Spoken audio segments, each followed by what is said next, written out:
Hi, welcome. My name is Paul Goebel, Technical Project Manager here at BlastOne, and today I'm going to walk you through our latest and greatest retrofit.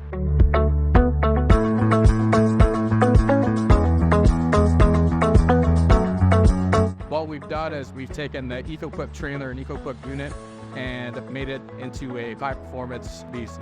So essentially what we did, the first take is we've taken the EcoQuip pot and the control panel off and removed that, and in the lieu we replaced it with our 6.5 MistBlaster. Once we've done that, we eliminated the toolbox from the trailer completely and added 1/4-inch panel to match the trailer frame and mounted our 400 portable dryer. It's a deliquescent dryer, so it removes 98% of the water that's going to be within your air, so you have the driest air possible for it to mix to your pot. Another thing we did is we included breathing apparatuses, so you're going to have GX4, and then your Radex over here is where you're going to plug in to get your clean air. Your GX4 is going to monitor your air for carbon monoxide and make sure you're breathing the cleanest air you can.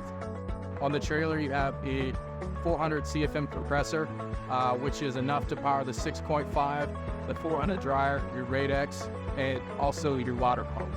The trailer includes 130-gallon tank, so you have 130 gallons of water to make it through your entire day. You're not going to use all 130 gallons, maybe 50 gallons at most on an 8-hour shift. These units, they're not for rent.